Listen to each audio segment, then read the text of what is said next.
What I try to do is just try to be still and understand that things come and go, emotions come and go. The important thing is to accept them all, to embrace them all, and then you can choose to do with them what you want versus being controlled by emotion.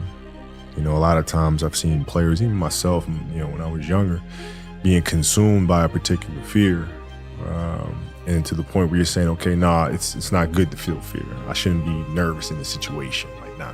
And it does nothing but grow versus stepping back and saying, yeah, I am nervous about the situation. Yeah, I am fearful about the situation. Well, what am I afraid of? And then you kind of unpack it. And then it gives you the ability to look at it for really what it is, which is nothing more than your imagination running its course, you know? It's okay to fail because you're going to be loved no matter what. And that doesn't just mean basketball. That means anything in life. That means writing. That means being an entrepreneur.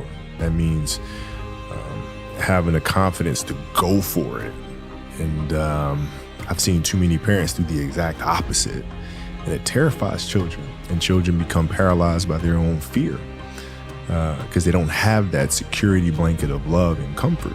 You think about game-winning shots or game-winning free throws. When people go to the free throw line and they're nervous about it. Well, what are you really nervous about? If you unpack that, okay, you're nervous that you're going to miss the shot. All right, so you miss the shot, then what happens? People are going to be embarrassed. You're going to be embarrassed because thousands of people, millions of people see you miss the shot. All right, and then what? People are going to talk bad about you. Okay, right? And so you're looking at it, you go, are those things even important?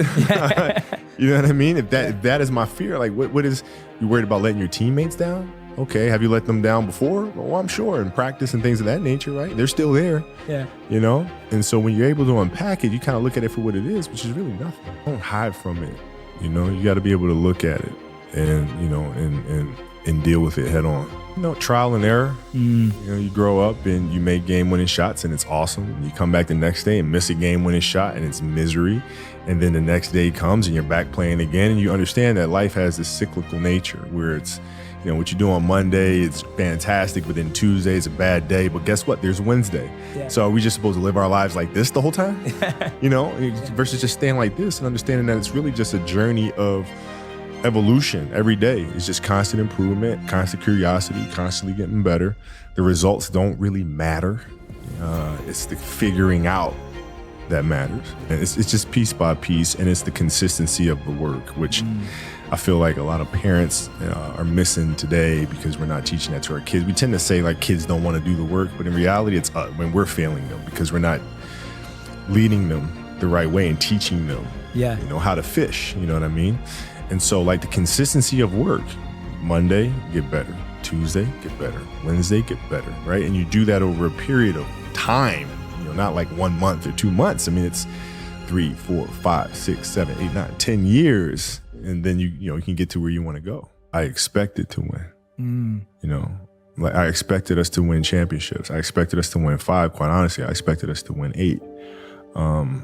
And so when you have that vision in sports, it's a direct competition. Like I know how hard they're working. I know how hard we're working. I know what their strategy is. I know what ours is, you know?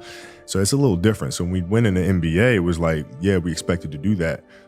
But now we're going to come back and we're going to do it again, you know? And so it's that constant, like, all right, you're churning. You win one championship. I'm back in the gym the next day, working, getting ready for the next one.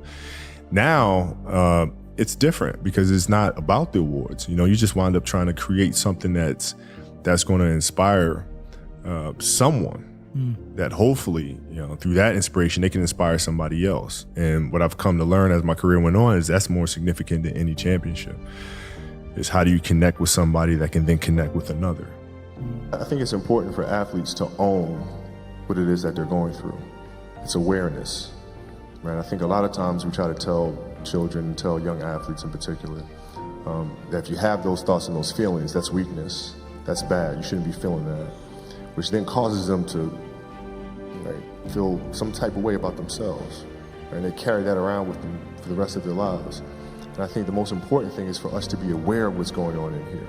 Not that it's bad, good, or indifferent, but it's awareness. And once you're aware of it, then you can choose to walk hand in hand with it, or you can choose to fight it, but you're making that decision. If you just can constantly bury that in the distance, then it starts festering and it comes up in different ways and manifests itself in different ways. understanding empathy and compassion. Because as a young kid, when I came in the league, it was like, I'm driving this way, and either you're going to be on the train or be on the track. Right? Where there was no such thing as understanding that people have lives outside of the game, which apparently I did not.